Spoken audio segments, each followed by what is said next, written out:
Kadang kita merasa hidup ini terlalu ramai bukan karena suara di luar, tapi karena bisingnya pikiran di dalam diri. Seakan-akan setiap kejadian, setiap kata orang lain, setiap kemungkinan di masa depan menuntut untuk dipikirkan sekaligus. Dan akhirnya, yang tersisa hanyalah rasa cemas, gelisah, bahkan lelah tanpa alasan yang jelas.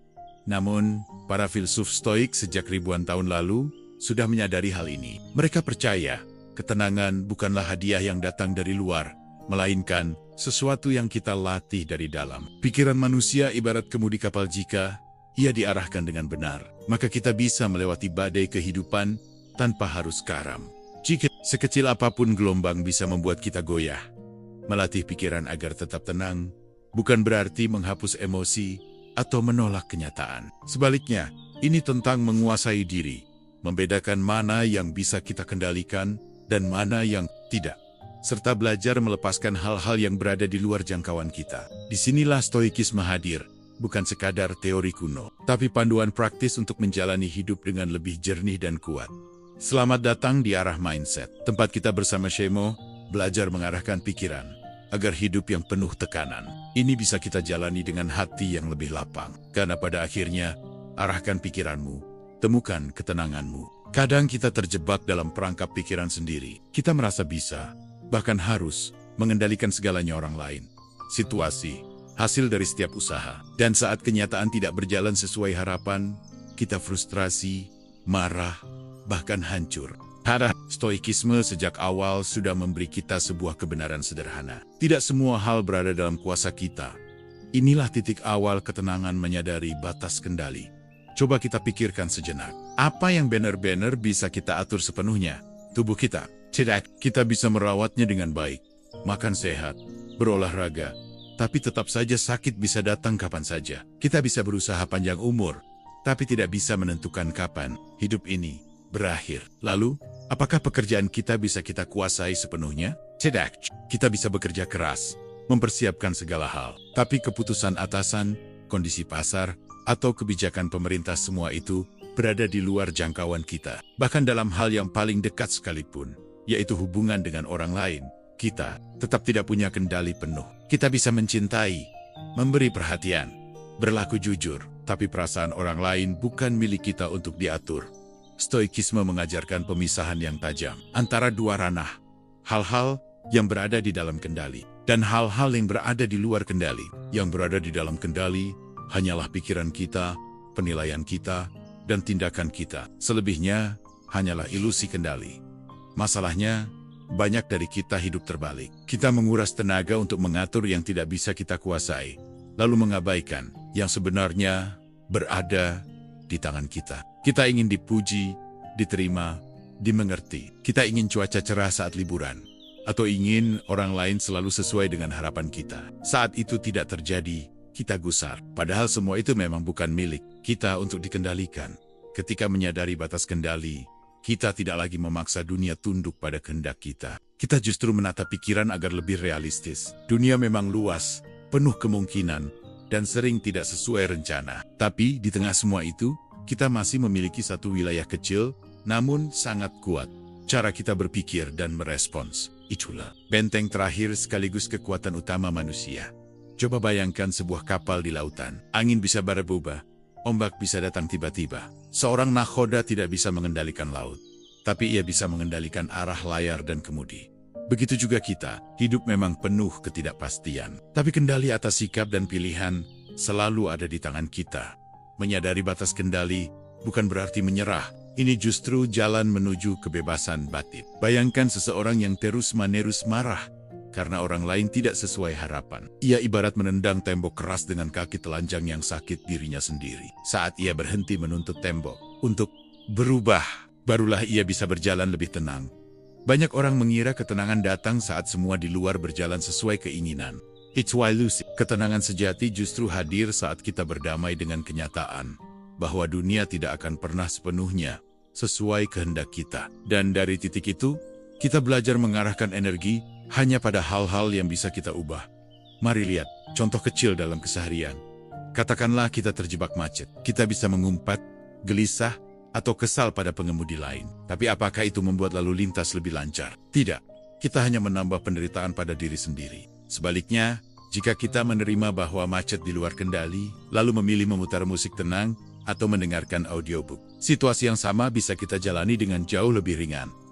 Contoh lain, ketika seseorang mengkritik kita dengan pedas, kita bisa menghabiskan energi untuk membenci orang itu atau merasa hancur oleh perkataannya. Tapi apakah kita bisa mengendalikan pikirannya? Tidak. Yang bisa kita kendalikan hanyalah bagaimana kita menafsirkan kritik itu, apakah sebagai hinaan yang melukai atau sebagai masukan yang bisa membuat kita lebih baik. Dengan kata lain, kesadaran akan batas kendali memberi kita kacamata baru dalam melihat dunia. Kita berhenti menuntut terlalu banyak pada hal yang tidak bisa kita ubah, lalu mengalihkan fokus pada hal yang benar-benar bisa kita lakukan. Dari sinilah ketenangan tumbuh. Stoik sering menekankan latihan mental ini. Sebelum melakukan sesuatu, tanyakan pada diri sendiri, apakah ini berada dalam kendaliku? Jika jawabannya tidak, lepaskan. Jika jawabannya ya, lakukan yang terbaik. Prinsip sederhana ini, jika dijalani dengan konsisten, akan membuat beban hidup terasa lebih ringan. Tentu saja, menyadari batas kendali tidak mudah. Pikiran kita sering memberontak. Ada bagian dalam diri yang ingin menggenggam segalanya, memastikan semuanya berjalan sempurna. Tapi semakin kita mencoba, semakin kita sadar bahwa dunia tidak pernah bisa kita genggam penuh. Di titik itulah, latihan stoik menjadi penting. Menyadari batas kendali adalah bentuk kebijaksanaan. Ia mengajarkan kita untuk menerima tanpa pasrah buta dan bertindak tanpa terjebak ilusi. Kita berhenti melawan arus yang mustahil kita hentikan, lalu belajar berenang mengikuti arah yang bisa kita pilih. Ketenangan bukan berarti semua hal berjalan sesuai harapan. Ketenangan adalah kemampuan untuk tetap tegak, bahkan saat harapan tidak terwujud. Dan kuncinya terletak pada satu hal, fokus pada yang bisa kita kendalikan, lepaskan yang tidak. Itulah sebabnya, para stoik percaya bahwa kebebasan sejati bukanlah kebebasan dari dunia luar, melainkan kebebasan dari keterikatan batin kita pada hal-hal yang tak bisa kita kuasai. Selama kita terjebak mengejar kendali palsu, kita akan terus resah. Tapi saat kita sadar batas itu, pikiran menjadi lebih tenang, hati menjadi lebih lapang, dan hidup terasa lebih jernih. Maka, kalau hari ini kita merasa lelah karena berusaha terlalu keras mengatur hal-hal di luar kuasa, mungkin saatnya berhenti. Sejenak, tanyakan pada diri sendiri, apakah ini sungguh bisa aku kendalikan? Jika tidak, biarkanlah. Jika ya, lakukan dengan sebaik mungkin. Di sanalah letak kebijaksanaan, dan di sanalah ketenangan bisa kita temukan. Karena pada akhirnya, menguasai diri sendiri jauh lebih penting daripada mencoba menguasai dunia. Dan disitulah stoikisme memberi kita arah. Arahkan pikiranmu, temukan ketenanganmu. Ada satu hal yang sering membuat kita kehilangan ketenangan. Pikiran yang melompat ke sana-sini. Kadang ia berlari jauh ke masa lalu, mengingat kesalahan yang tak bisa diubah. Kadang ia melesat ke masa depan, membayangkan kemungkinan buruk yang bahkan belum tentu terjadi. Akibatnya, kita jarang betul-betul hadir di momen sekarang. Padahal, stoikisme selalu menekankan, hidup kita sebenarnya hanya ada di sini. Di saat ini, inilah yang disebut kesadaran akan momen sekarang. Bayangkan kita sedang duduk menikmati secangkir teh. Secara fisik, tubuh kita ada di kursi itu, memegang cangkir hangat. Tapi pikiran kita entah kemana, memikirkan masalah pekerjaan, mengulang percakapan yang belum selesai, atau cemas pada sesuatu yang bahkan belum terjadi. Kita kehilangan momen itu. Teh mungkin habis, tapi kita bahkan tidak merasakan betapa hangat dan menenangkannya ia saat menyentuh lidah. Inilah ironi hidup modern. Kita selalu dikejar waktu, tapi lupa hidup dalam waktu yang sedang berjalan. Para stoik menekankan bahwa satu-satunya hal nyata yang benar-benar kita miliki hanyalah saat ini. Masa lalu sudah lewat, masa depan belum tiba. Kita bisa belajar dari yang telah berlalu. Kita bisa merencanakan untuk yang akan datang. Tapi tetap saja kita hanya bisa hidup di momen sekarang. Marcus Aurelius pernah menuliskan, jangan biarkan hidupmu tersedot oleh masa depan atau masa lalu. Hanya ada satu hidup yang bisa kau jalani, yang sedang berlangsung di depan matamu. Kalimat ini sederhana, tapi dalam. Betapa sering kita menderita, bukan karena apa yang sedang terjadi, melainkan karena pikiran yang sibuk menciptakan bayangan tentang apa yang sudah berlalu atau apa yang mungkin akan terjadi. Melatih kesadaran saat ini bukan berarti kita berhenti merencanakan. Tidak, rencana tetap penting. Tapi bedanya, kita tidak membiarkan pikiran tenggelam dalam kecemasan yang berlebihan. Kita tahu bahwa masa depan bisa dipersiapkan, tapi tidak bisa dipastikan. Yang bisa dipastikan hanyalah bagaimana kita bertindak hari ini. Kesadaran pada saat ini juga melatih kita untuk benar-benar hadir. Saat berbicara dengan seseorang, kita tidak sibuk memikirkan jawaban sebelum ia selesai bicara. Saat berjalan di jalan, kita memperhatikan langkah, angin, dan napas. Bukan hanya menatap layar ponsel. Hal-hal kecil ini menumbuhkan rasa hidup yang lebih penuh. Lebih dari itu, kesadaran pada saat ini membantu kita menghadapi penderitaan dengan lebih tenang. Ketika kita mengalami kesulitan, seringkali penderitaan berlipat bukan karena masalah itu sendiri, melainkan karena pikiran kita menambah-nambah. Sakit tubuh ditambah cemas berlebihan. Kritik kecil ditambah dengan bayangan bahwa seluruh orang membenci. Dengan kembali ke saat ini, kita belajar melihat sesuatu apa adanya, tanpa lapisan dramatis dari pikiran yang berlebihan. Mari ambil contoh sederhana. Saat kita sedang sakit kepala, kalau kita hanya menyadari ada rasa sakit di kepala sekarang, penderitaannya terbatas. Tapi seringkali pikiran menambahkan, bagaimana kalau ini penyakit serius? Bagaimana kalau besok tambah parah? Bagaimana kalau aku tidak bisa bekerja? Pikiran menambah derita yang sebenarnya belum tentu nyata. Stoik mengajak kita untuk kembali ke inti. Saat ini, hanya ada rasa sakit di kepala. Itu saja. Dengen bigicu. Pikiran menjadi lebih tenang. Latihan kesadaran saat ini bisa dimulai dari hal-hal kecil. Saat makan, kita betul-betul merasakan setiap suapan. Bukan hanya memasukkan makanan sambil sibuk dengan pikiran lain. Saat bernapas, kita sadar udara masuk dan keluar. Saat bekerja, kita fokus pada satu tugas, bukan melompat dari satu hal ke hal lain tanpa arah. Dari latihan sederhana ini, kita melatih pikiran untuk hadir, bukan terus tarembang-ambing. Ada juga latihan stoik yang disebut memento mori, mengingat kematian, bukan untuk membuat kita muram, tapi justru untuk menyadarkan kita akan berharganya momen. Sekarang, jika kita sadar bahwa waktu kita terbatas, maka setiap momen akan terasa lebih berharga. Obrolan sederhana dengan keluarga, senyuman orang asing di jalan, bahkan keheningan pagi, semua itu menjadi lebih bermakna jika kita benar-benar hadir di dalamnya.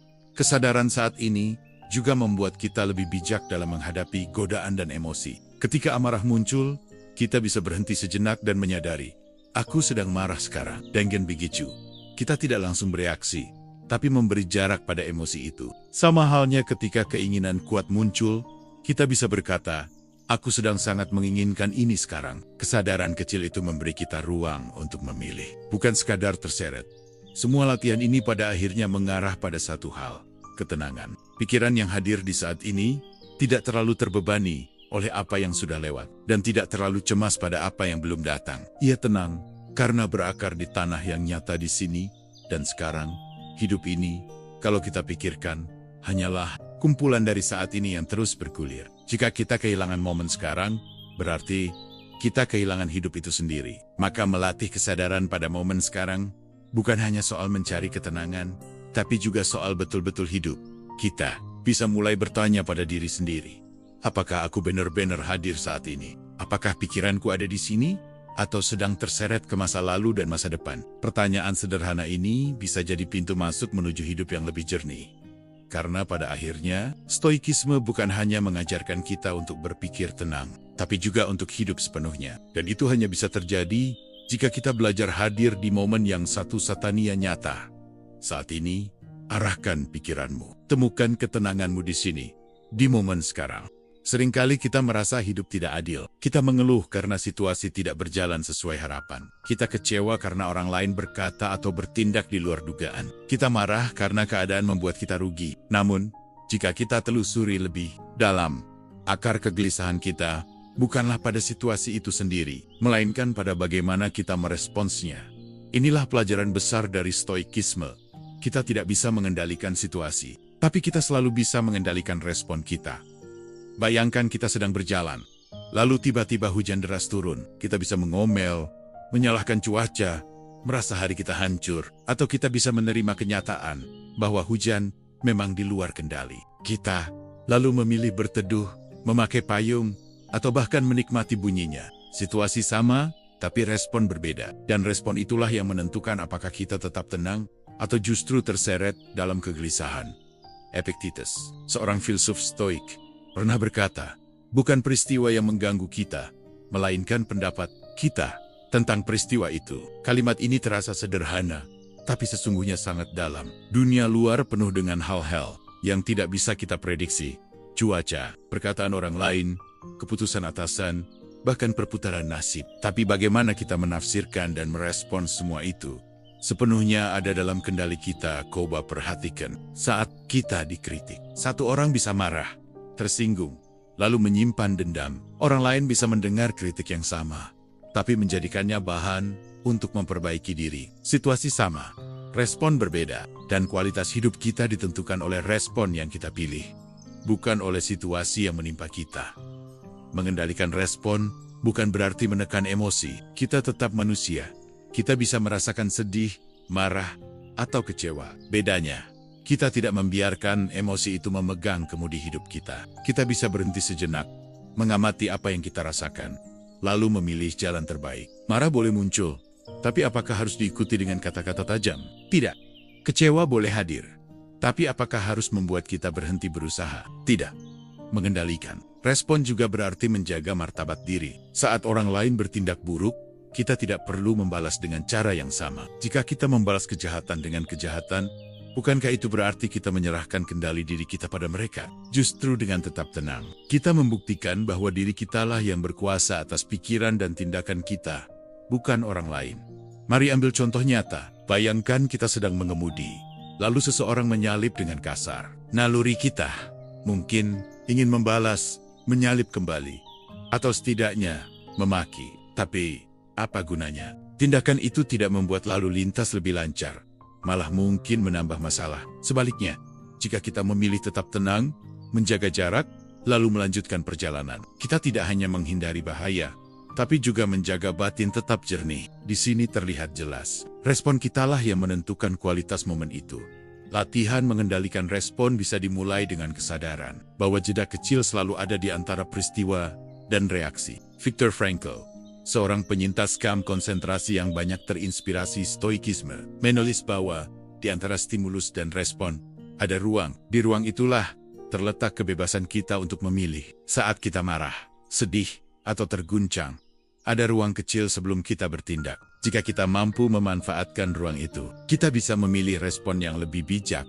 Namun mengendalikan respon bukan berarti selalu harus terlihat tenang di luar. Terkadang respon bijak justru berarti bertindak tegas. Bedanya, tindakan itu lahir dari kesadaran, bukan dari luapan emosi yang buta. Misalnya, ketika kita diperlakukan tidak adil di tempat kerja, kita bisa memilih marah dan mengumbar kekesalan. Atau kita bisa memilih menyampaikan keberatan dengan tenang, jelas dan berani. Respon kita tetap tegas, tapi tidak meledak-ledak.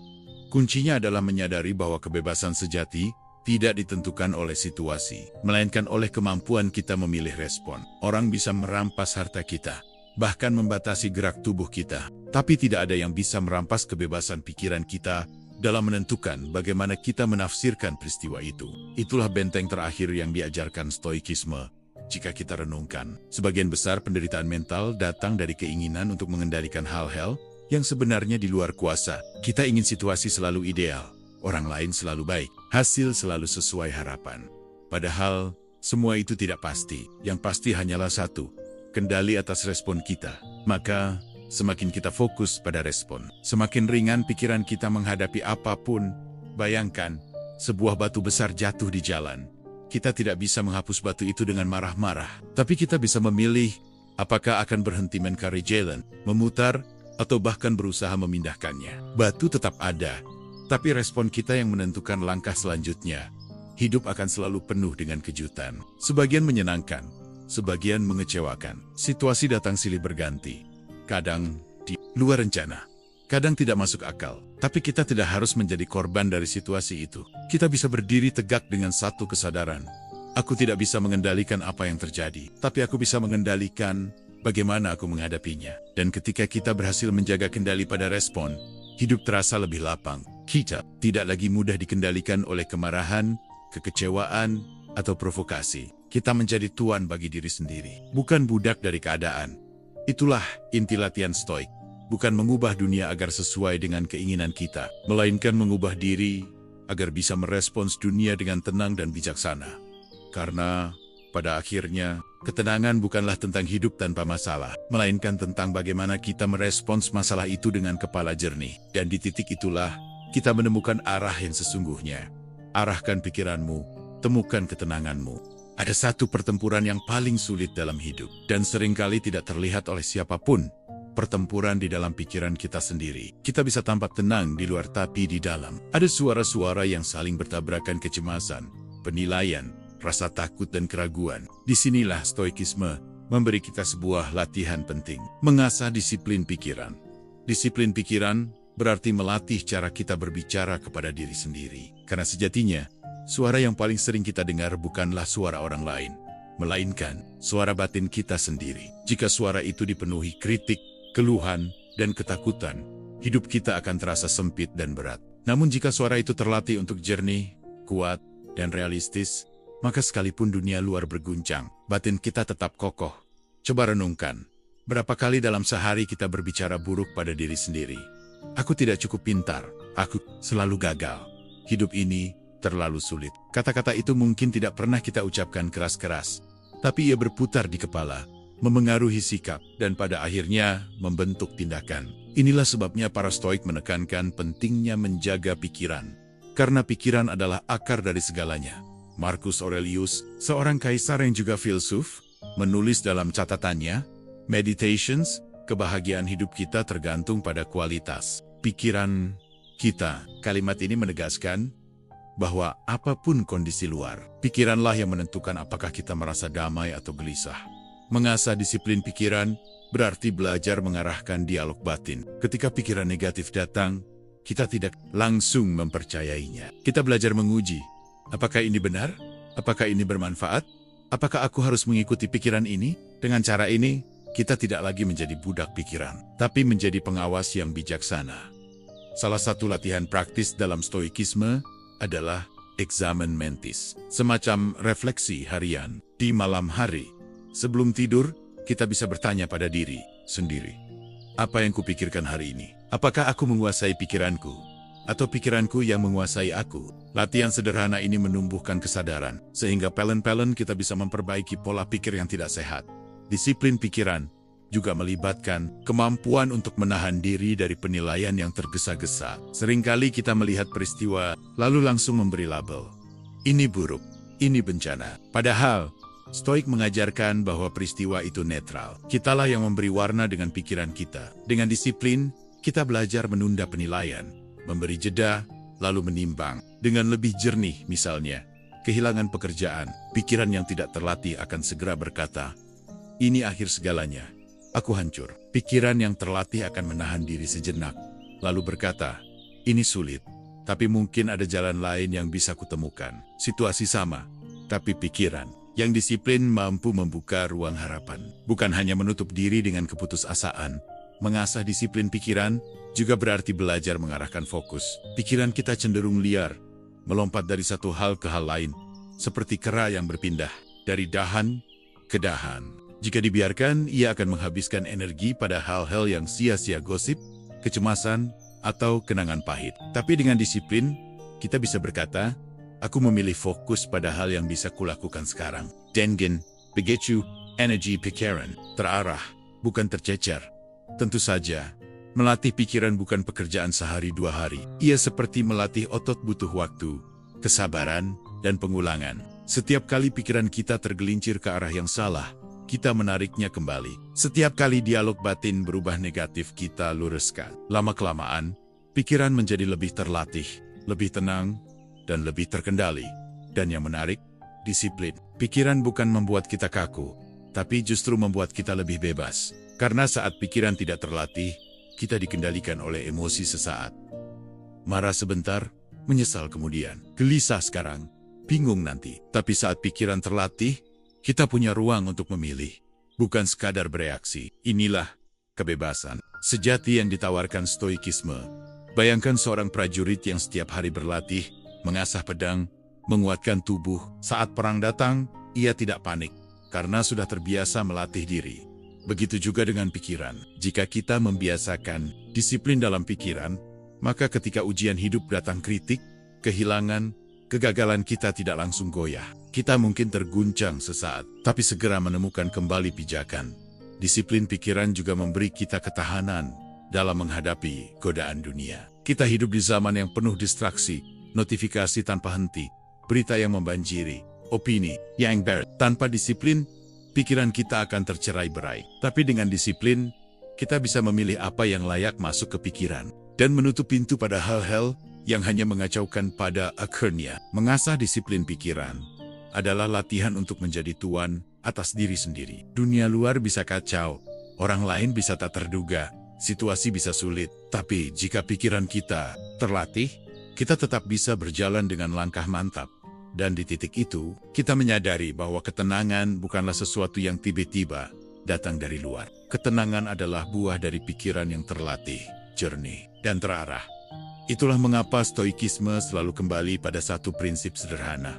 Jagalah pikiranmu, karena dari sanalah segalanya bermula. Arahkan pikiranmu, temukan ketenanganmu, mulailah dengan disiplin di dalam pikiran.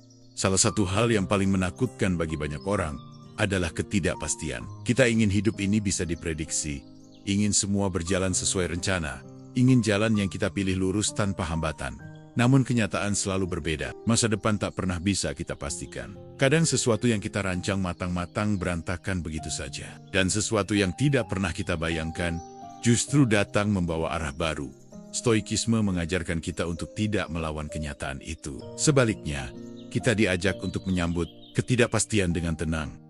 Coba kita renungkan, apakah ada satu hal pun dalam hidup ini yang benar-benar pasti? Kita tidak bisa menjamin cuaca besok. Kita tidak bisa menjamin orang yang kita cintai akan selalu ada. Kita bahkan tidak bisa menjamin napas kita berikutnya. Semua hanyalah kemungkinan, bukan kepastian. Lalu mengapa kita terus berusaha mengikat hidup dengan tali kepastian yang sebenarnya rapuh? Para stoik memiliki latihan yang disebut premeditatio, meloram, atau membayangkan kemungkinan buruk. Mereka melatih pikiran untuk menghadapi skenario terburuk. Bukan agar hidup dipenuhi ketakutan, melainkan agar hati lebih siap. Misalnya, seseorang yang akan melakukan perjalanan akan membayangkan, bagaimana jika aku terlambat? Bagaimana jika hujan turun? Bagaimana jika rencanaku berubah? Dengan cara ini, ia tidak lagi kaget atau hancur ketika hal-hal itu benar-benar terjadi. Ia sudah karena sejak awal ia tahu bahwa masa depan memang penuh ketidakpastian. Menyambut ketidakpastian bukan berarti kita pesimis, justru sebaliknya. Kita realistis, kita merencanakan sebaik mungkin, tapi tidak melekat pada hasil. Kita berusaha keras, tapi tidak menggantungkan ketenangan pada apakah dunia akan sesuai dengan keinginan kita atau tidak. Kita sadar, hasil akhir selalu berada di luar kendali penuh kita. Bayangkan, seorang pelaut yang berlayar di laut lepas. Ia bisa mengatur arah layar, menjaga kapal, dan menguasai kemudi. Tapi apakah ia bisa mengendalikan angin dan ombak? Tidak. Yang bisa ia lakukan hanyalah beradaptasi dengan apa yang diberikan laut. Sama halnya dengan kita. Kita bisa mengarahkan tindakan kita, tapi arus kehidupan tetap akan membawa kejutan. Jika kita menyambutnya dengan tenang, perjalanan menjadi lebih ringan. Ketidakpastian sebenarnya adalah bagian alami dari hidup. Tanpa ketidakpastian, hidup akan terasa membosankan. Justru karena kita tidak tahu apa yang akan datang, hidup ini punya rasa. Kita bisa terkejut, belajar, bahkan menemukan hal-hal baru yang tidak pernah terpikirkan sebelumnya. Dengan kata lain, ketidakpastian bukan musuh, tapi bagian dari keindahan hidup. Namun, ketidakpastian menjadi beban saat kita menolaknya. Kita resah menunggu hasil wawancara kerja, kita gelisah menebak apakah seseorang mencintai kita, kita takut menghadapi kabar yang belum datang. Padahal, kegelisahan itu tidak mengubah apa-apa. Ia hanya menguras energi dan membuat kita kehilangan ketenangan. Stoikisme mengajarkan kita untuk berkata pada diri sendiri, apapun yang datang, aku akan siap menerimanya. Kalimat sederhana ini bisa menjadi jangkar yang menenangkan hati. Bukan berarti kita berhenti berusaha, tapi kita berhenti menuntut kepastian yang tidak mungkin kita genggam. Salah satu cara praktis menyambut ketidakpastian adalah dengan melatih diri untuk hadir di saat ini. Ketika pikiran mulai lari terlalu jauh ke masa depan, kita tarik kembali. Sekarang apa yang bisa kulakukan? Sekarang bagaimana aku bisa bertindak? Dengan begitu, kita tidak tenggelam dalam kecemasan akan hal-hal yang belum tentu terjadi. Selain itu, menyambut ketidakpastian dengan tenang juga membuat kita lebih berani. Banyak orang tidak berani melangkah karena takut pada yang belum pasti. Mereka menunggu kepastian sebelum bergerak, padahal kepastian itu tidak pernah datang. Orang yang tenang menghadapi ketidakpastian justru lebih berani mencoba, karena ia sadar, gagal atau berhasil, semua adalah bagian dari perjalanan. Dan pada akhirnya, ketidakpastian mengajarkan kita kerendahan hati. Kita sadar bahwa kita bukan penguasa mutlak atas hidup ini. Ada hal-hal yang lebih besar dari diri kita, ada alur yang tidak bisa kita atur. Kesadaran ini bukan melemahkan, justru menguatkan, karena kita tidak lagi membawa beban mustahil untuk mengendalikan semua hal. Menyambut ketidakpastian dengan tenang, berarti hidup dengan lapang dada. Kita berjalan dengan usaha terbaik, tapi menerima bahwa arah angin bisa berubah kapan saja. Kita tidak gentar, karena kita tahu, selama pikiran kita terjaga, kita akan mampu menghadapi apapun yang datang. Dan di titik ini, kita menyadari bahwa ketenangan sejati tidak datang dari kepastian, melainkan dari kesiapan hati untuk menghadapi yang tidak pasti. Arahkan pikiranmu, temukan ketenanganmu bahkan di tengah ketidakpastian. Ada salah paham yang sering melekat pada stoikisme. Banyak orang mengira menjadi stoik berarti menjadi dingin, kaku, dan tidak berperasaan seperti batu yang tak pernah terguncang. Padahal, yang diajarkan para filsuf stoik bukanlah menolak emosi, melainkan menerima emosi apa adanya, lalu memastikan kita tidak diperbudak olehnya. Emosi adalah bagian alami dari diri manusia. Rasa marah, sedih, kecewa, bahagia, semua itu hadir karena kita hidup. Menolak emosi sama saja dengan menolak kemanusiaan kita sendiri. Yang berbahaya bukanlah munculnya emosi, melainkan saat kita membiarkannya mengambil alih kemudi hidup. Bayangkan, ombak di laut. Ombak akan selalu ada, datang dan pergi. Kadang besar, kadang kecil. Tidak ada pelaut yang bisa menghentikan ombak. Tapi pelaut yang terlatih tahu cara menjaga kapal agar tidak terbalik. Begitu juga dengan emosi. Kita tidak bisa menghapus marah, sedih, atau takut. Tapi kita bisa belajar menerima mereka, mengamati mereka, lalu tetap menjaga arah pikiran agar tidak tenggelam. Marcus Aurelius menulis dalam Meditations, jangan biarkan pikiranmu terseret oleh emosi. Biarkan emosi itu lewat, sebagaimana alam selalu bergerak. Kalimat ini bukan ajakan untuk menjadi dingin, melainkan untuk bersikap bijaksana. Emosi datang sebagai tamu, tapi jangan biarkan ia menetap dan merusak rumah pikiran kita. Masalahnya, banyak dari kita memilih jalan ekstrem. Ada yang menolak emosi habis-habisan, menekan marah, menahan tangis, pura-pura kuat. Akibatnya, emosi justru mengendap, lalu meledak di waktu yang salah. Ada juga yang sebaliknya, menyerah total pada emosi. Saat marah, langsung melampiaskan. Saat sedih, larut berkepanjangan. Kedua jalan ini sama-sama membuat kita kehilangan kendali. Stoikisme menawarkan jalan tengah, menerima emosi, tapi tidak dikuasai olehnya. Saat marah muncul, kita bisa berkata dalam hati, aku sedang marah sekarang. Kesadaran sederhana ini membuat kita tidak larut begitu saja. Saat sedih datang, kita bisa berkata, aku sedang merasa kehilangan. Dengan begitu, kesedihan tetap ada, tapi tidak mengikat kita hingga lumpuh. Menerima emosi juga berarti belajar melihat mereka sebagai sinyal, bukan musuh. Marah bisa menjadi sinyal. Ada yang tidak adil. Sedih bisa menjadi tanda kita kehilangan sesuatu yang berharga. Takut bisa mengingatkan kita akan risiko yang nyata. Jika kita bisa mendengarkan sinyal itu tanpa terseret berlebihan, maka emosi justru bisa membantu kita bertindak lebih bijak. Contoh sederhana, seseorang dikritik dengan kasar. Jika ia menolak marah dan pura-pura tidak terganggu, mungkin rasa sakit itu tetap ada, terpendam di dalam. Jika ia menyerah pada marah, mungkin ia akan membalas dengan kota-kota yang lebih tajam. Tapi jika ia menerima emosinya, ia bisa mengakui, aku merasa marah karena kata-kata itu kasar. Lalu ia bisa memilih respon. Apakah aku akan menanggapi? Apakah ada sesuatu yang bisa kupelajari dari kritik ini? Emosi tetap hadir, tapi bukan dia yang memegang kendali. Latihan untuk menerima emosi bisa dimulai dengan memberi jeda. Saat emosi muncul, jangan buru-buru bereaksi. Ambil napas. Amati apa yang dirasakan tubuh, lalu beri nama pada emosi itu. Ini marah, ini cemas, ini bahagia. Dengan memberi nama, kita menciptakan jarak antara diri dan emosi. Kita bukan marah itu sendiri, kita hanyalah pengamat yang menyadarinya. Selain itu, kita bisa melatih diri untuk tidak menghakimi emosi. Marah tidak otomatis buruk, sedih tidak otomatis lemah. Takut tidak otomatis salah. Mereka hanyalah bagian dari pengalaman manusia. Yang penting bukan menolak atau menilai, tapi bagaimana kita menanggapi setelah menyadarinya. Menerima emosi juga membuat kita lebih berbelas kasih pada diri sendiri. Kita tidak lagi memaksa diri untuk selalu kuat atau selalu bahagia. Kita bisa berkata, aku manusia, aku wajar merasa marah, aku wajar merasa sedih. Dengan cara ini, kita tidak menambah penderitaan dengan rasa bersalah atas emosi itu sendiri. Dan menariknya, ketika kita belajar menerima emosi, kita juga lebih mampu menerima emosi orang lain. Kita tidak lagi mudah menghakimi seseorang yang marah, menangis, atau takut. Kita paham, itu hanyalah bagian dari hidup manusia. Tengen Pikicu. Hubungan kita dengan orang lain pun menjadi lebih hangat dan penuh pengertian pada akhirnya. Ketenangan bukan berarti tidak ada emosi. Ketenangan adalah kemampuan untuk tetap berdiri tegak meski emosi datang silih berganti. Kita bisa menangis tanpa kehilangan martabat. Kita bisa marah tanpa kehilangan kendali. Kita bisa bahagia tanpa menjadi lengah. Stoikisme tidak pernah meminta kita menjadi batu. Ia hanya mengingatkan kita untuk menjadi manusia yang utuh. Menerima emosi, lalu tetap bijaksana dalam mengarahkan respon. Karena disitulah letak kebebasan sejati. Bukan pada hilangnya emosi, tapi pada kemampuan kita untuk tidak diperbudak olehnya.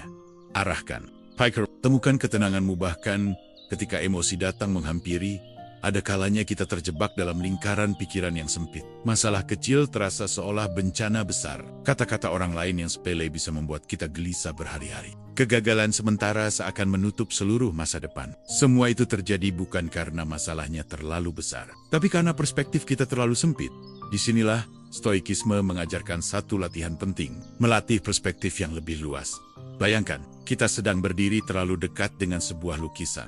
Dari jarak sedekat itu, yang terlihat hanyalah sapuan kuas yang tidak jelas bentuknya. Kita bisa kecewa, karena yang terlihat hanyalah garis acak tanpa makna. Tapi jika kita mundur beberapa langkah, tiba-tiba lukisan itu menampakkan gambaran utuh indah, penuh warna, dan bermakna. Begitu juga dengan hidup. Seringkali kita terlalu dekat dengan masalah, hingga lupa melihat gambaran besarnya. Stoikisme mengajak kita untuk mundur sejenak, melihat hidup dari ketinggian yang lebih luas. Marcus Aurelius sering merenungkan betapa kecilnya manusia di tengah semesta. Ia menuliskan, lihatlah dari atas. Bumi ini kecil, manusia hanyalah sekejap. Peristiwa hanyalah debu yang segera hilang, bukan untuk mengecilkan penderitaan, tapi untuk menempatkannya dalam konteks yang lebih tepat. Coba pikirkan masalah yang sedang kita hadapi sekarang. Mungkin itu kegagalan di pekerjaan, mungkin pertengkaran dengan seseorang, mungkin penolakan yang menyakitkan. Saat ini, terasa berat. Tapi jika kita melihat ke belakang, berapa banyak masalah serupa yang dulu terasa sangat besar, namun kini hanya menjadi kenangan samar. Kita pernah menangis. Kita pernah gelisah, tapi waktu membuktikan, itu semua hanyalah bagian kecil dari perjalanan panjang hidup kita. Perspektif yang luas memberi kita jarak dari emosi sesaat. Saat marah, kita bisa bertanya, apakah hal ini masih penting sebulan lagi? Setahun lagi? 10 tahun lagi? Pertanyaan sederhana ini seringkali cukup untuk mengecilkan amarah yang tadinya membakar. Saat cemas, kita bisa bertanya, apakah ini sungguh menentukan seluruh hidupku? Atau hanya satu episode kecil yang akan berlalu. Dengan begitu, beban pikiran terasa lebih ringan. Melatih perspektif juga berarti mengingat bahwa kita hanyalah bagian kecil dari dunia yang jauh lebih besar. Kita bukan pusat semesta. Orang lain tidak selalu memikirkan kita sebanyak yang kita kira. Banyak dari kecemasan kita lahir karena merasa dunia memperhatikan kita. Padahal kenyataannya, setiap orang sibuk dengan perannya masing-masing. Kesadaran ini melepaskan kita dari beban berlebihan untuk selalu sempurna di mata orang lain. Lebih jauh, perspektif luas juga mengajarkan kita rasa syukur. Ketika kita hanya fokus pada yang hilang atau yang gagal, kita lupa pada hal-hal yang masih kita miliki. Dengan mundur sejenak, kita bisa melihat gambaran utuh, bahwa hidup kita tidak hanya terdiri dari satu masalah, tapi juga penuh dengan anugerah kecil yang sering terlewat. Ada latihan sederhana dari Stoik untuk memperluas perspektif. View from above membayangkan diri melihat bumi dari ketinggian. Dari atas sana, kita melihat kota-kota, orang-orang, semua sibuk dengan urusannya. Masalah kita yang tadi terasa besar, dari ketinggian itu tampak sangat kecil. Kita menyadari bahwa hidup ini luas, dan penderitaan kita hanyalah setitik di lautan luas pengalaman manusia. Tentu, Melatih perspektif bukan berarti mengecilkan rasa sakit. Jika kita kehilangan orang tercinta, itu memang berat. Jika kita gagal dalam usaha, itu memang menyakitkan. Tapi, perspektif luas membantu kita menerima kenyataan tanpa terjebak di dalamnya. Kita bisa menangis, kita bisa kecewa, tapi kita juga bisa berkata, hidupku lebih besar dari satu momen ini. Aku masih bisa melanjutkan langkah. Dengan perspektif luas, kita belajar melihat bahwa hidup bukan hanya soal hari ini. Bukan hanya soal satu kegagalan atau satu penolakan. Hidup adalah perjalanan panjang dengan ribuan warna. Dan jika kita melihatnya dari jarak yang tepat, kita akan menemukan ketenangan untuk menerima pasang surutnya. Melatih perspektif yang lebih luas, membuat kita lebih rendah hati, lebih sabar, dan lebih tenang. Kita tidak lagi mudah terguncang oleh hal-hal kecil. Karena kita tahu hidup jauh lebih besar daripada satu kejadian. Arahkan pikiranmu. Temukan ketenanganmu dengan melihat hidup dari perspektif yang lebih luas. Seringkali kita mengira ketenangan datang dari memiliki lebih banyak uang, lebih banyak barang, lebih banyak pengakuan, lebih banyak pencapaian. Tapi semakin kita mengejarnya, semakin kita merasa letih. Ada satu paradoks dalam hidup modern. Kebutuhan dasar sudah tercukupi. Namun, hati justru semakin bising. Dan di titik inilah stoikisme mengingatkan kita. Kesederhanaan bukanlah kekurangan, melainkan jalan menuju kebebasan batin. Para filsuf stoik percaya bahwa hidup sederhana membuat kita merdeka dari beban yang tidak perlu. Epictetus, seorang budak yang kemudian menjadi guru stoik, sering menekankan bahwa orang yang paling kaya adalah orang yang paling sedikit kebutuhannya. Karena sesungguhnya, kebutuhan sejati manusia tidaklah sebanyak yang kita kira. Kita butuh makan secukupnya, tempat bernaung, pakaian yang melindungi, dan hubungan yang tulus. Selebihnya, banyak hanyalah tambahan, kadang bermanfaat, kadang justru menjadi belenggu. Kesederhanaan bukan berarti menolak semua kenyamanan. Stoik tidak mengajarkan kita untuk hidup asketis, menyiksa diri, atau menolak harta. Mereka hanya mengingatkan bahwa kenyamanan bukanlah sumber kebahagiaan sejati. Jika kita terlalu bergantung pada hal-hal luar, maka ketenangan kita akan rapuh mudah hilang saat keadaan berubah. Tapi jika kita bisa tetap tenang dengan yang sederhana, maka hidup kita akan lebih kokoh.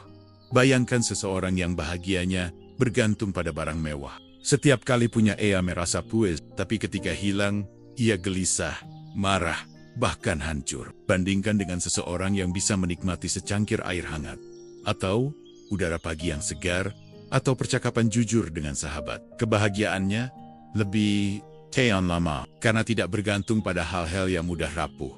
Kesederhanaan juga memberi kita ruang untuk benar-benar hadir. Saat hidup dipenuhi dengan keinginan tanpa henti, kita sibuk mengejar yang belum dimiliki. Tapi saat hidup sederhana, kita bisa menghargai yang sudah ada. Kita bisa menikmati makanan sederhana tanpa iri pada hidangan mewah. Kita bisa bersyukur atas rumah kecil yang nyaman tanpa menginginkan istana. Dan justru disitulah ketenangan tumbuh. Bukan dari banyaknya yang kita miliki, tapi dari kemampuan untuk merasa cukup. Marcus Aurelius, seorang kaisar Romawi, punya segalanya: kekuasaan, kekayaan, dan kehormatan. Namun dalam catatan pribadinya, ia sering mengingatkan dirinya untuk hidup sederhana. Ia tahu, segala hal luar bisa hilang sewaktu-waktu. Yang benar-benar penting hanyalah kebajikan, karakter, dan ketenangan batin. Dari seorang kaisar, kita belajar bahkan di puncak kekuasaan, kesederhanaan tetap menjadi fondasi kebahagiaan. Kehidupan sederhana juga membuat kita lebih kuat menghadapi kesulitan. Jika kita terbiasa hanya bergantung pada kenyamanan, sedikit saja kehilangan bisa membuat kita goyah. Tapi jika kita terbiasa menikmati yang sederhana, kita bisa tetap tegar meski kehilangan banyak hal. Inilah yang dimaksud para stoik dengan latihan sukarela, sesekali menjalani hari dengan pakaian biasa, makanan seadanya, atau tidur tanpa kenyamanan. Bukan untuk menyiksa diri, melainkan untuk mengingatkan bahwa kita bisa hidup dengan sederhana dan tetap baik-baik saja. Lebih dari itu, kesederhanaan menumbuhkan kebebasan dari opini orang lain. Banyak dari keinginan kita sebenarnya lahir dari tekanan sosial, ingin terlihat berhasil, ingin tampak lebih hebat, ingin diakui. Tapi hidup sederhana membebaskan kita dari perlombaan yang tidak ada ujungnya. Kita tidak perlu membuktikan apapun pada siapapun. Kita hanya perlu hidup sesuai nilai yang kita yakini. Apakah ini mudah? Tentu tidak. Kita hidup di zaman yang penuh rayuan, iklan, media sosial, perbandingan tanpa henti. Semua mendorong kita untuk ingin lebih, punya lebih, pamer lebih, tapi disitulah kekuatan latihan stoik. Menahan diri, melatih rasa cukup, dan mengingatkan bahwa ketenangan tidak dijual. Di luar sana, ketenangan lahir dari dalam diri, dari cara kita memandang hidup.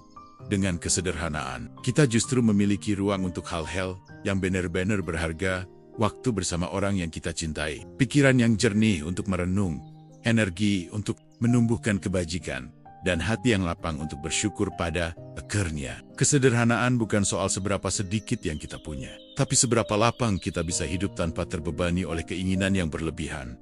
Arahkan pikiranmu, temukan ketenanganmu dengan menjalani hidup yang sederhana. Ada satu hal yang sering kita lupakan ketika ingin berubah.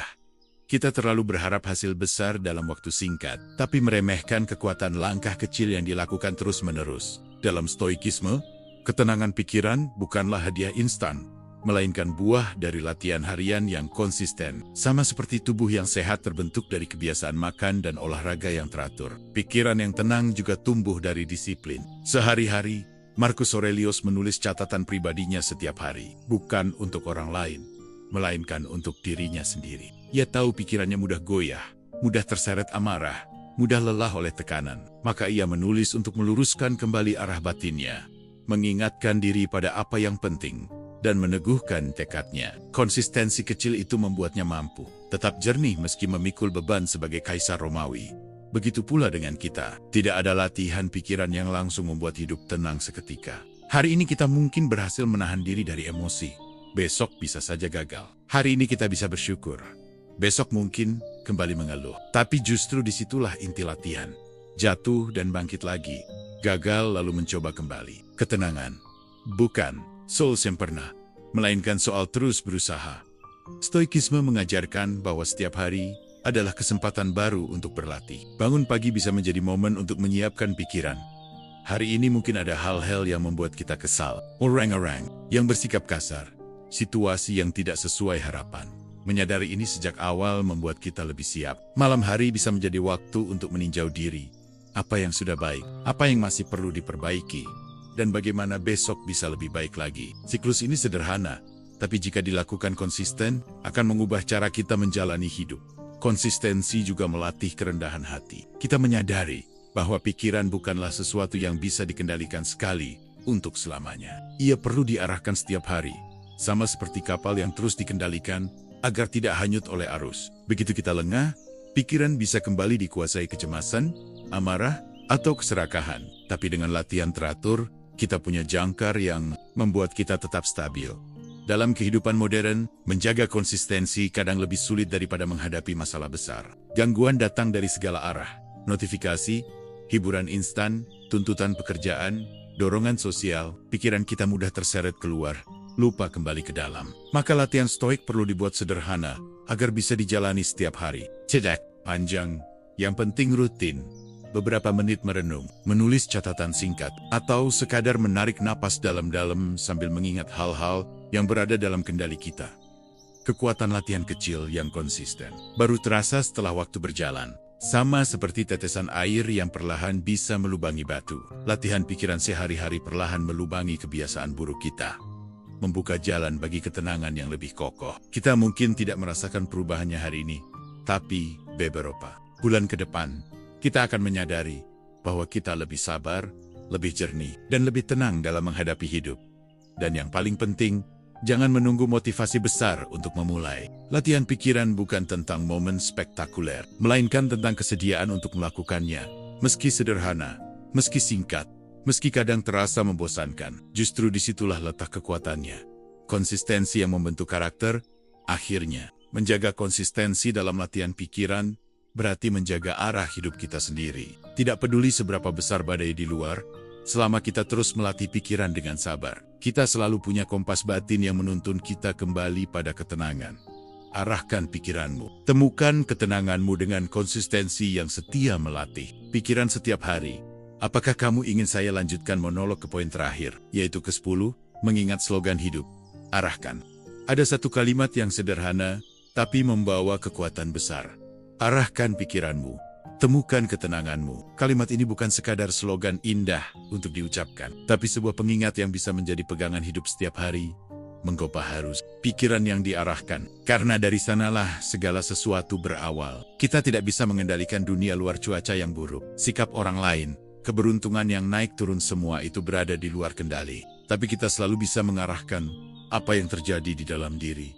Cara kita menafsirkan, cara kita merespons, cara kita memilih sikap. Pikiran adalah kemudi hidup. Dan siapa yang mampu mengarahkannya, ia akan mampu mengarahkan jalannya sendiri. Ketenangan bukan berarti hidup tanpa masalah. Ketenangan berarti memiliki ruang batin yang tetap damai, meski masalah datang dan pergi. Saat pikiran diarahkan dengan jernih, kita tidak lagi terembang-ambing oleh gelombang emosi. Kita tetap bisa merasakan sakit, kecewa, atau marah. Tapi kita tidak lagi ditelan oleh itu semua. Seperti laut yang di permukaannya bergelombang, tapi di kedalaman tetap tenang. Slogan ini juga mengingatkan kita bahwa ketenangan bukan hadiah dari luar. Ia tidak diberikan oleh harta, tidak dijamin oleh jabatan, tidak dibeli dari pengakuan orang lain. Ketenangan tumbuh dari dalam, dari disiplin untuk mengarahkan pikiran ke hal-hal yang benar-benar penting, kebajikan, kesadaran, rasa syukur, dan penerimaan. Bayangkan jika setiap kali kita menghadapi tantangan, kita berhenti sejenak dan mengulang dalam hati, arahkan pikiranmu, temukan ketenanganmu. Kalimat ini bisa menjadi jangkar ketika emosi mulai mendidih, bisa menjadi cahaya ketika pikiran dipenuhi kekhawatiran, bisa menjadi pengingat ketika kita tergoda untuk menyerah atau menyimpang. Marcus Aurelius pernah menulis, kebahagiaan hidup bergantung pada kualitas pikiranmu. Dan itulah inti dari slogan ini. Arah pikiran menentukan arah hidup. Jika pikiran dibiarkan liar, kita akan mudah lelah, mudah terguncang, mudah kehilangan arah. Tapi jika pikiran diarahkan dengan sadar, kita akan menemukan kedamaian, bahkan di tengah badai. Slogan ini sederhana, tapi semakin sering kita mengingatnya, semakin dalam maknanya meresap. Ia bukan sekadar kalimat, melainkan prinsip. Ia bisa menjadi doa singkat, bisa menjadi mantra, bisa menjadi pegangan saat hati goyah pada akhirnya. Arahkan pikiranmu. Temukan ketenanganmu adalah ajakan untuk kembali pada inti dari stoikisme, bahwa kendali sejati ada di dalam diri. Dan dari situlah ketenangan lahir. Arahkan pikiranmu. Temukan ketenanganmu karena hidup yang tenang selalu dimulai dari pikiran yang terarah. Ketika kita sudah berjalan sejauh ini, ada satu hal yang penting untuk diingat. Perjalanan melatih pikiran tidak berhenti di satu video, satu bacaan, atau satu momen renungan saja. Ia adalah perjalanan seumur hidup, dan di setiap langkahnya, kita membutuhkan pengingat, dorongan, dan panduan untuk tetap berada di jalur. Itulah mengapa Arah Mindset hadir. Channel ini bukan sekadar tempat berbagi kata-kata, tapi ruang untuk kita bersama-sama belajar mengarahkan pikiran, menemukan ketenangan, dan menumbuhkan kekuatan batin di tengah hiruk-pikuk dunia modern. Jika apa yang kamu dengar hari ini memberi makna, jangan berhenti di sini. Kamu bisa bergabung lebih jauh dengan perjalanan ini, dengan menekan tombol subscribe, membagikan video ini kepada orang-orang terdekatmu, atau sekadar kembali lagi setiap kali pikiranmu butuh arah. Karena semakin banyak orang yang belajar menenangkan diri, semakin luas pula ketenangan itu menyebar. Ingat selalu, hidup ini akan penuh badai, tapi kita selalu punya kemudi untuk menghadapinya. Pikiran kita sendiri. Dan di setiap kesempatan, jangan lupa untuk mengingat prinsip sederhana yang menjadi dasar channel ini, arahkan pikiranmu, temukan ketenanganmu.